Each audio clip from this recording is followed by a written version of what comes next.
This is the 7th and last day of the December 90 7-day retreat at Springwater. And as we're usually doing, we will read from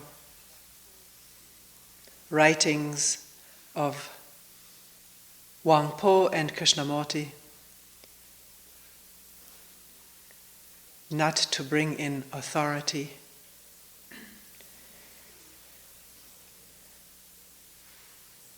but to invite open listening.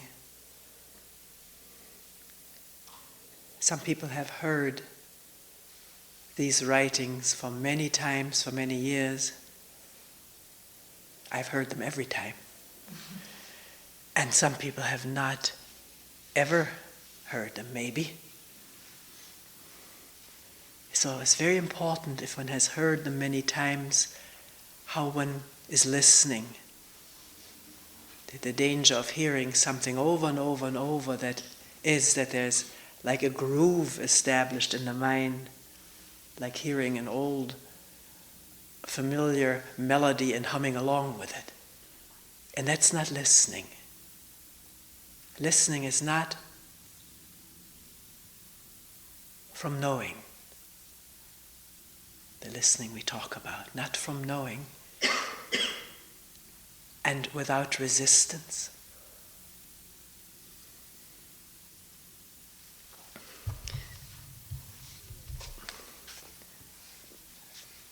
These materials are copyrighted, so the recording will not be for sale.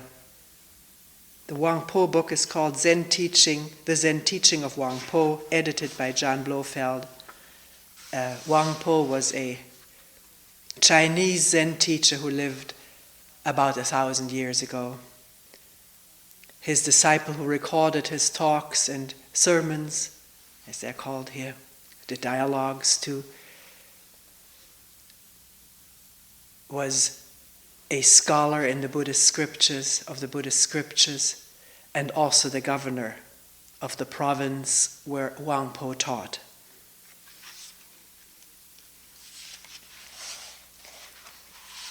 The master said to me, let me say that this is heavily abridged words and sentences, paragraphs taken out, sometimes a Sanskrit word substituted by an English word. The word Buddha used here is not just referring to the historical personage, but it is a Sanskrit word for absolute or awakened truth. Many words of this sort can be used for Buddha.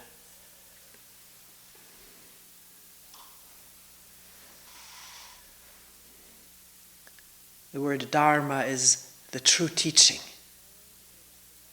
Buddhists use that word for the Buddhist teaching. The Master said to me, all the Buddhas and all sentient beings are nothing but the one mind, beside which nothing exists. This mind, which is without beginning, is unborn and indestructible. It is not green nor yellow, and has neither form nor appearance. It does not belong to the categories of things which exist or do not exist, nor can it be thought of in terms of young or old. It is neither long nor short, big nor small, for it transcends all limits, measures, names, traces, and comparisons. It is that which you see before you. Begin to reason about it, and you at once fall into error. It is like the boundless void which cannot be fathomed or measured. One mind alone is the Buddha, and there is no distinction between the Buddha and sentient beings, but that sentient beings are attached to forms and so seek externally for Buddhahood. By their very seeking, they lose it, for that is using mind to grasp mind. Even though they do their utmost for a full eon, they will not be able to attain to it. They do not know that if they put a stop to conceptual thought and forget their anxiety, the Buddha will appear before them. For this mind is the Buddha, and the Buddha is all living beings. It is not the less for being manifested in ordinary beings, nor is it greater for being manifested in the Buddhas.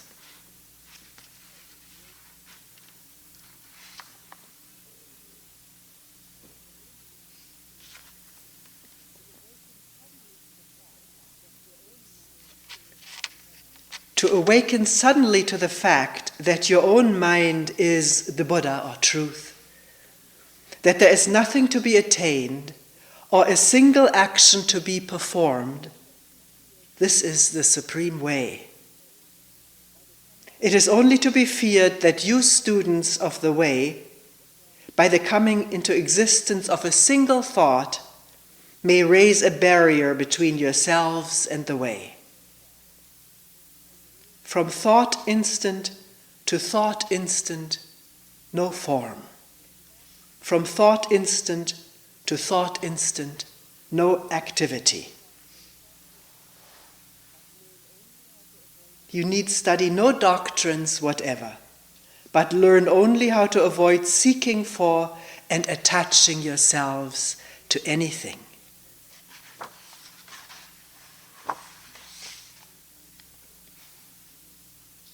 Here's a dialogue between the disciple and Huang. Questioner. What is the way and how must it be followed?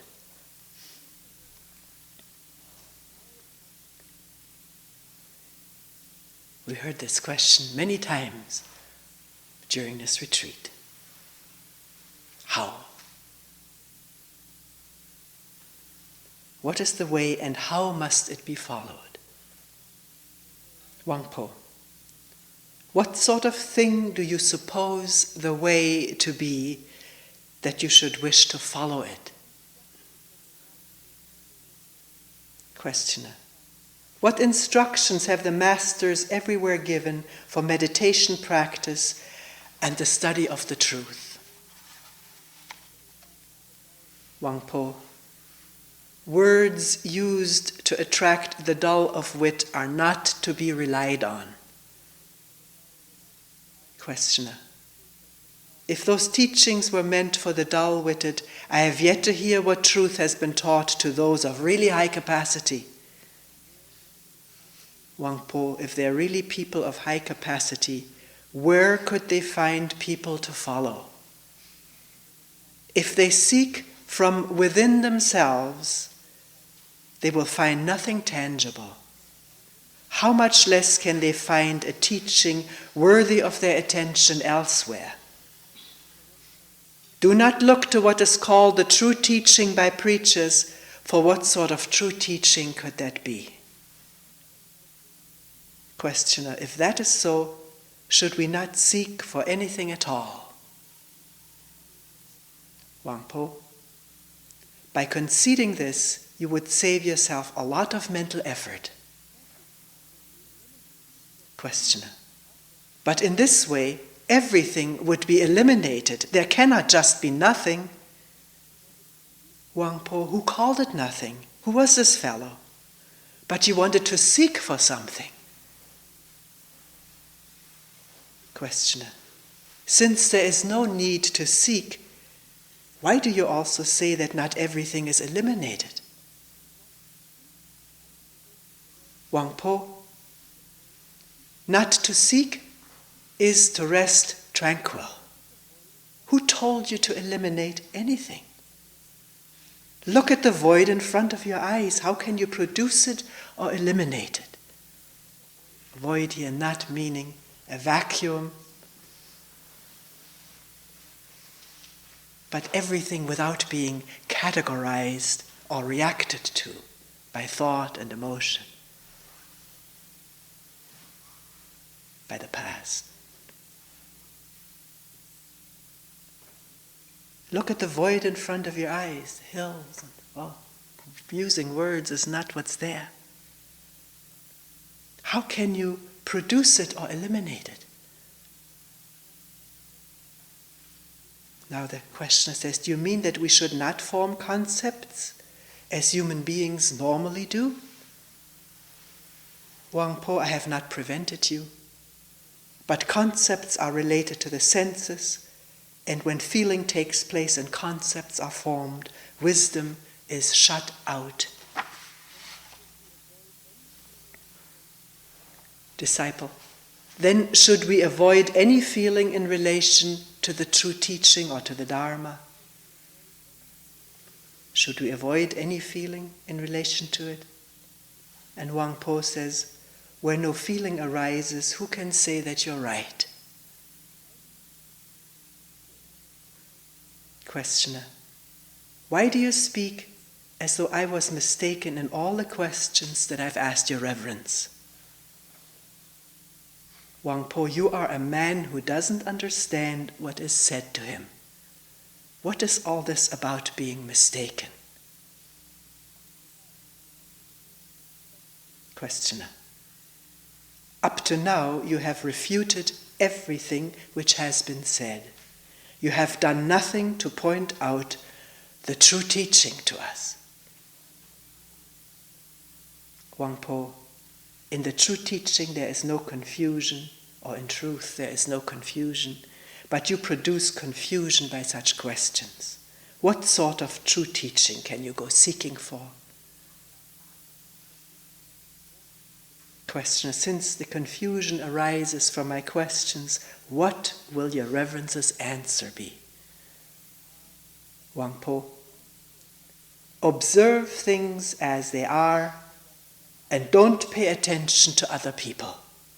There are some people just like mad dogs barking at everything that moves, even barking when the wind stirs among the grass and leaves.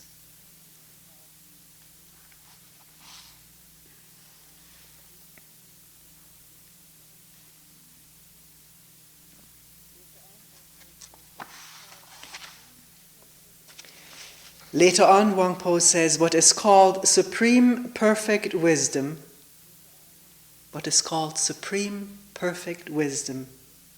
implies that there is really nothing whatever to be attained.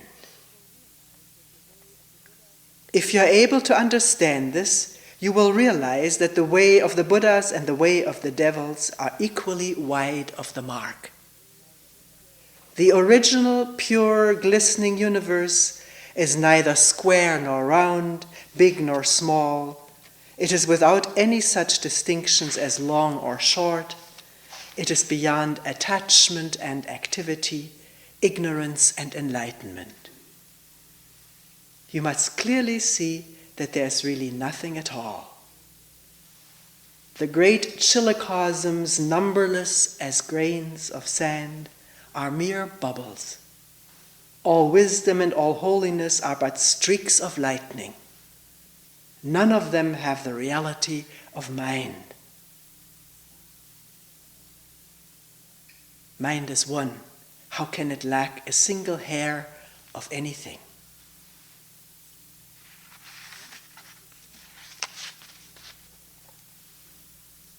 Once I put this question to the Master. How many of the 400 or 500 persons gathered here on this mountain have fully understood your reverence's teachings? The Master answered, their number cannot be known. Why? Because this way is through mind awakening. How can it be conveyed in words? Speech only produces some effect when it falls on the uninstructed ears of children.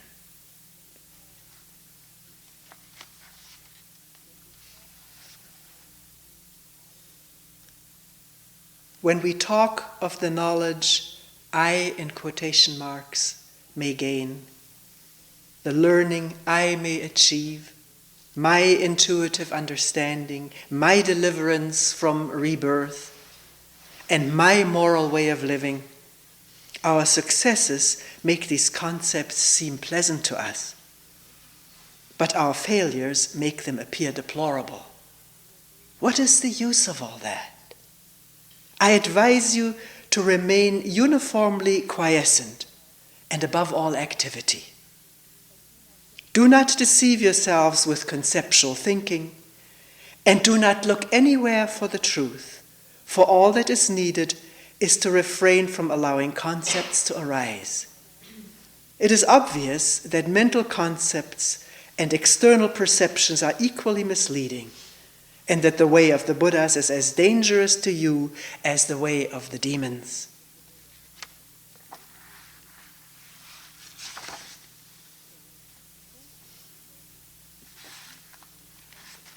So, full understanding can come to you only through an inexpressible mystery. The approach to it is called the gateway of the stillness beyond all activity. Activity not meaning a controlled mind, thoughts controlled or suppressed.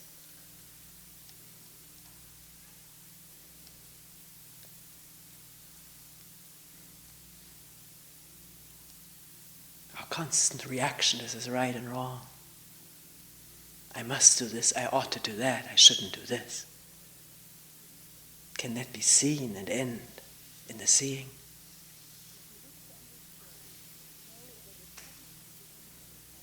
If you wish to understand, know that a sudden comprehension comes when the mind is purged of all the clutter of conceptual and discriminatory thought activity. Those who seek the truth by means of intellect and learning only get further and further away from it.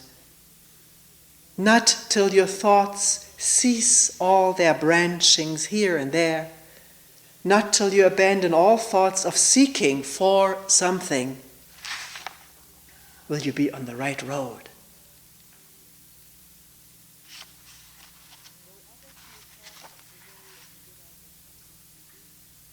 Though others may talk of the way of the Buddhas as something to be reached by various pious practices and scripture study, you must have nothing to do with such ideas. A perception sudden as blinking, that subject and object are one, will lead to a deeply mysterious, wordless understanding. And by this understanding you will awake to the truth.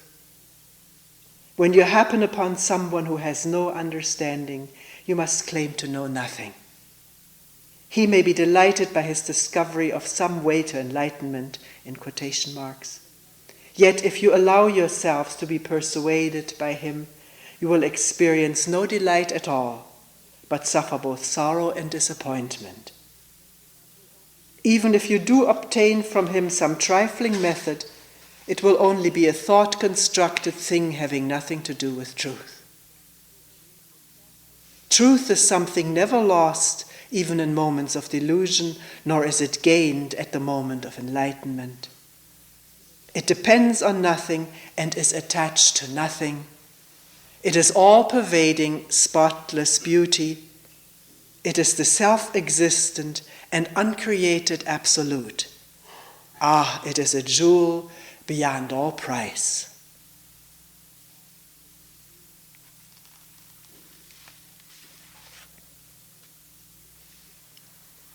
And in the last selection here, Pessu asks, but how can we prevent ourselves from falling into the error of making distinctions between this and that?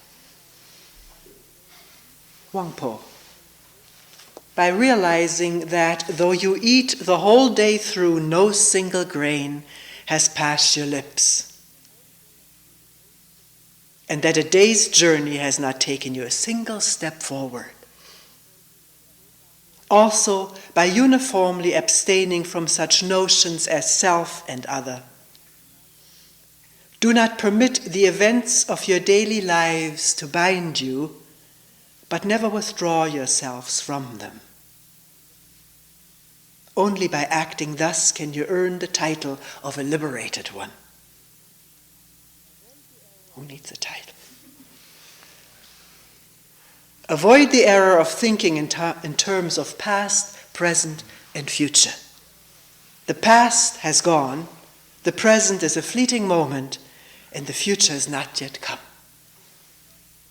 When you practice meditation, sit in the proper position, stay perfectly tranquil, and do not permit the least movement of your minds to disturb you.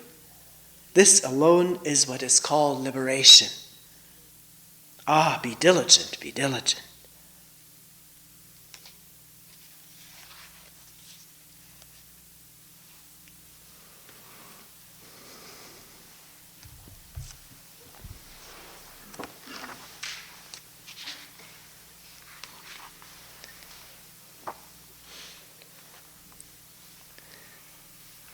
Someone slipped this book into my apartment, wondering whether there was something interesting in there, putting in some markers for reading. It's called Questions and Answers by Krishnamurti.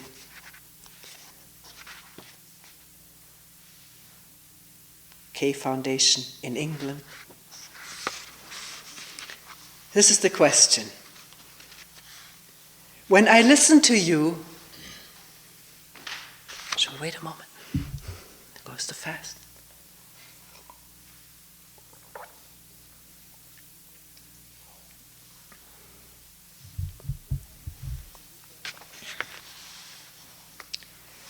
When I listen to you, there is an urgency to change.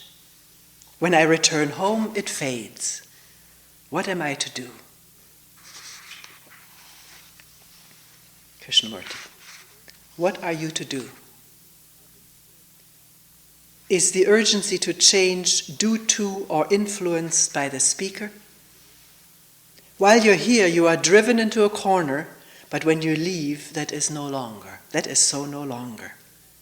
It means that you're being challenged, influenced, driven, persuaded, and when that is gone, you are where you were. Now, what is one to do? Please let us think out the right answer to this. What is one to do? I come to this gathering from a distant place. It is a lovely day. I have put up a tent and I'm really interested. I have read not only what the speaker has said, but a great deal besides. I know the Christian and the Buddhist concepts, the Hindu mythology, and I have also done different forms of meditation, the TM, the Tibetan, Hindu, and Buddhist. But I'm dissatisfied with all of those. So I come here and listen. Now, am I prepared to listen completely? I cannot listen completely if I bring all my knowledge here with me. I cannot listen or learn or comprehend completely if I belong to some sect, if I'm attached to one particular concept, and if I also want to add to that which is said here. I must come, if I'm serious, with a free mind, with a mind that says, let's find out, not I want to add what you are saying to what I already know.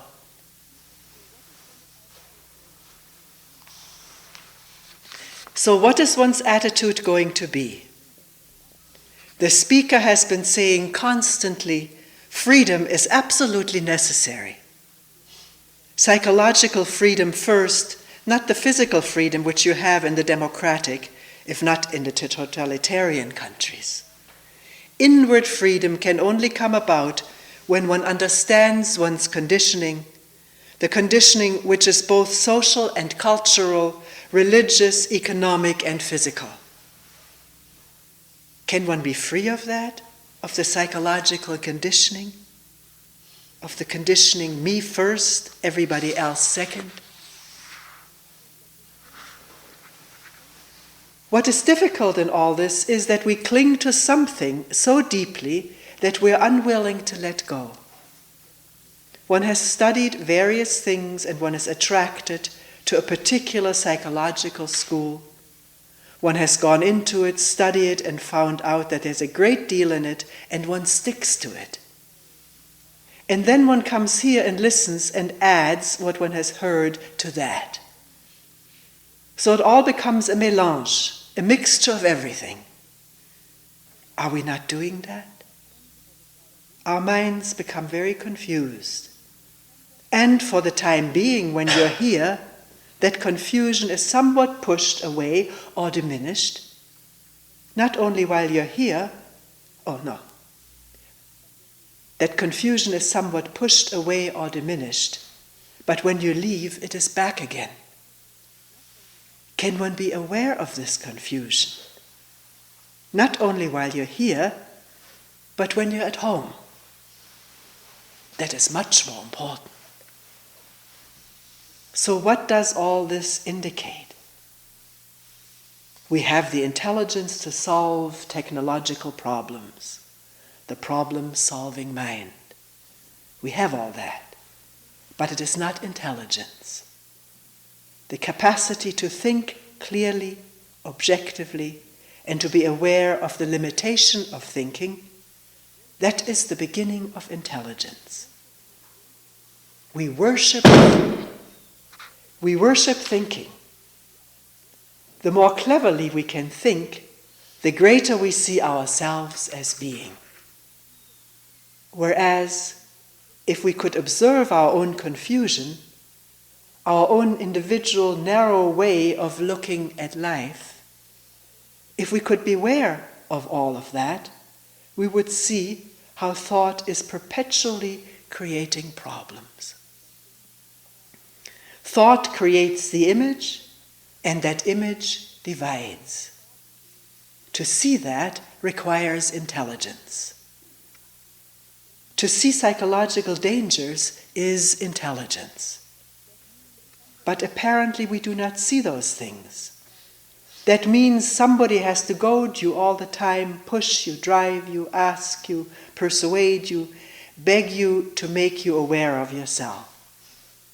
And then to move from here, not just stay there. And I'm afraid nobody's going to do that for you. Not even the most enlightened human being, because then you become their slave. Vitality, physical and psychological energy is, as you are now, being dissipated in conflict, in worry, in chattering, in endless gossip, not only with others but with oneself. This endless chattering, it all dissipates the psychological energy that is needed to observe ourselves in the mirror of relationship. Energy that is needed to observe ourselves in the mirror of relationship. We are all related to somebody or other. And so to discover our illusions, images, absurdities, and idiocies. Then, out of that observation comes freedom and the intelligence which will show the way of life.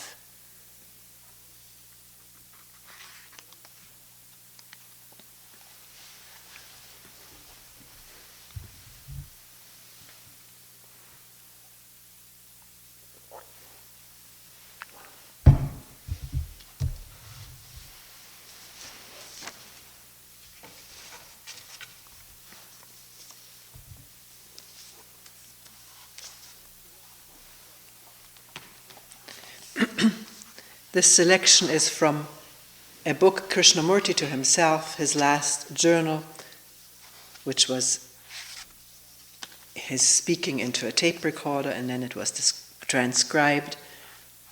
These selections were taped in Ojai, California. This one in April 1983, less than 2 years before he died. It is a new day, and the sun won't be up for an hour or so. It is quite dark, and the trees are silent, waiting for the dawn and the sun to rise beyond the hills. There ought to be a prayer for dawn. It comes so slowly, penetrating the whole world. And here, in this quiet, secluded house, surrounded by orange trees and a few flowers, it is extraordinarily quiet. There are no birds as yet singing their morning song. The world is asleep, at least in this part of the world, far from all civilization, from the noise, the brutality, the vulgarity, and the talk of politicians. Slowly, with great patience, the dawn begins in the deep silence of the night. It was broken by the morning dove and the hoot of an owl. There are several owls here. They were calling to each other. And the hills and the trees are beginning to awaken. In silence the dawn begins. It gets lighter and lighter. And the dew is on the leaf, and the sun is just climbing over the hill. The first rays of the sun are caught in those tall trees, in that old oak that has been there for a very, very long time. And the morning dove begins with its soft, mournful call. Across the road, across the orange trees, there's a peacock calling. Even in this part of the world there are peacocks. At least there are a few of them. And the day has begun. It is a wonderful day. It is so new, so fresh, so alive and full of beauty. It is a new day without any past remembrances, without the call of another. There is great wonder when one looks at all the beauties, those bright oranges with the dark leaves, and the few flowers bright in their glory. One wonders at this extraordinary light which only this part of the world seems to have.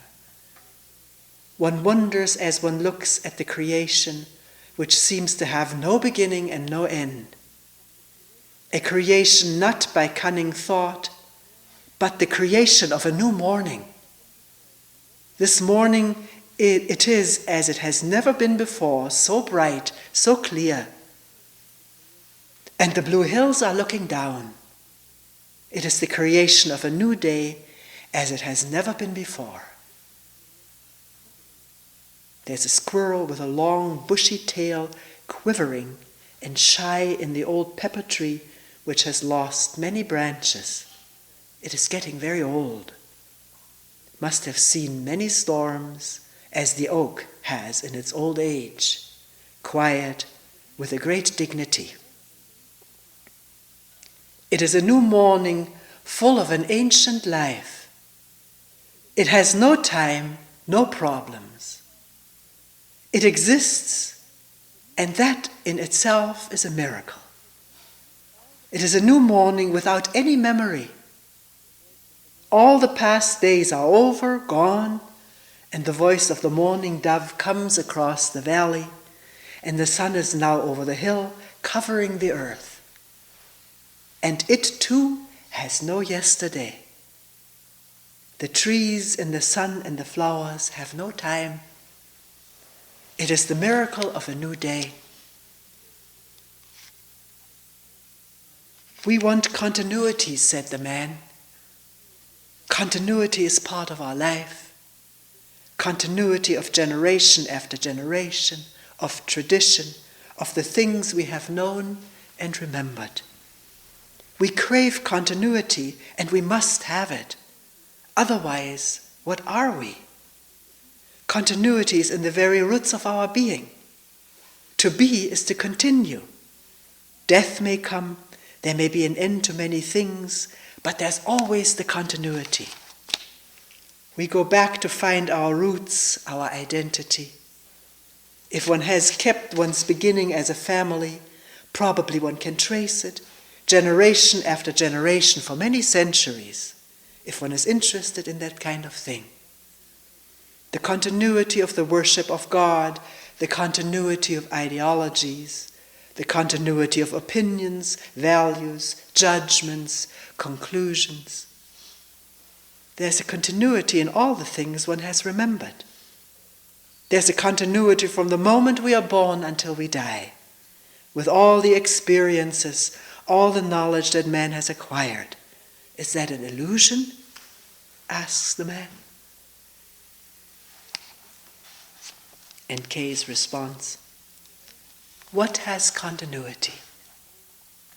The oak, probably 200 years old, has a continuity until it dies or it is chopped down by human beings. And what is this continuity which human beings want, crave for? The name, the form, the bank account, the things remembered. Memory has a continuity, remembrances of that which has been. The whole psyche is memory and nothing else. We attribute to the psyche a great many things, qualities, virtues, ignoble deeds, and the exercise of many clever acts in the outer and the inner world. And if one examines diligently, without any bias or conclusion, one begins to see that our whole existence, with a vast network of memories, remembrances, the things that have happened before, all have continuity. And we cling to that desperately. The squirrel has come back. It has been away for a couple of hours. Now it is back on the branch, nibbling at something, watching, listening, extraordinarily alert and aware, alive, quivering with excitement. It comes and goes without telling you where it is going and when it is coming back. And as the day is getting warmer, the dove and the birds have gone. There are a few pigeons flying from one place to another in a group. You can hear their wings beating in the air. There used to be a fox here. One hasn't seen it for a long time. Probably it has gone away forever. There are too many people about. There are plenty of rodents, but people are dangerous. And this is a shy little squirrel, and wayward as the swallow. Although there is no continuity except memory, is there in the whole human being, in the brain, a place, a spot, an area small or vast, where memory doesn't exist at all, which memory has never touched? It's a remarkable thing to look at all this, to feel your way sanely, rationally, see the complexity in the intricacies of memory and its continuity, which is, after all, knowledge. Knowledge is always in the past. Knowledge is the past. The past is vast, accumulated memory as tradition. And when you have trodden that path diligently, sanely, you must inevitably ask, is there an area in the human brain or in the very nature and structure of a human being, not merely in the outer world of his activities, but inwardly, deep in the vast recesses of his own brain, something that is not the outcome of memory, not the movement of a continuity?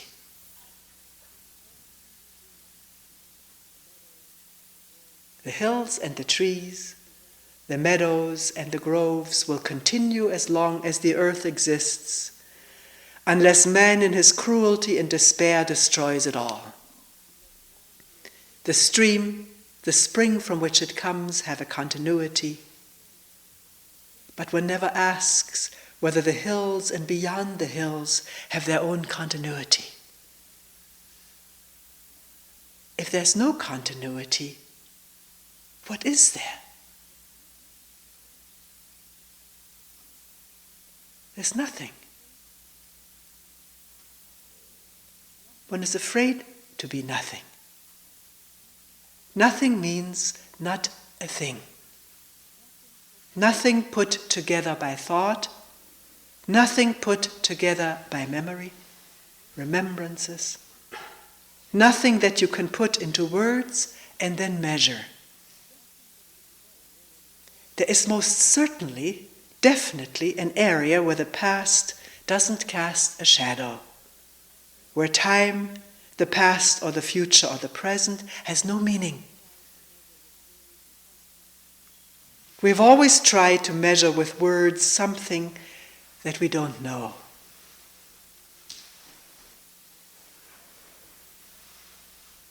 We've always tried to measure with words something that we don't know.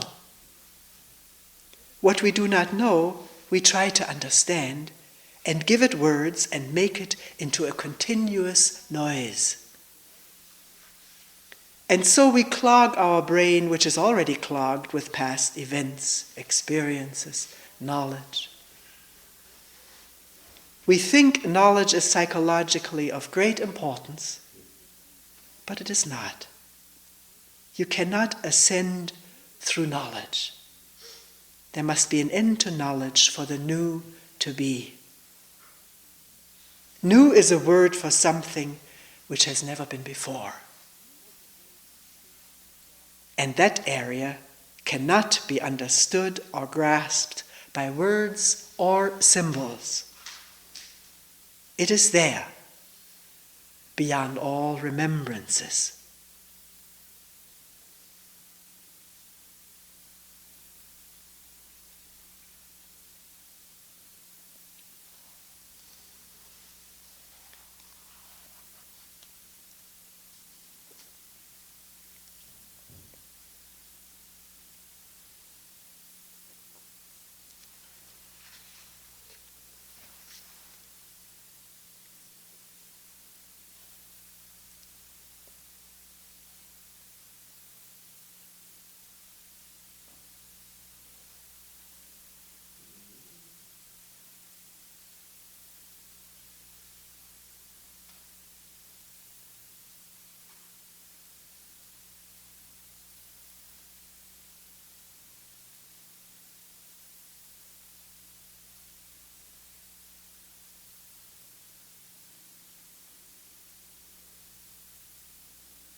We will end here for today.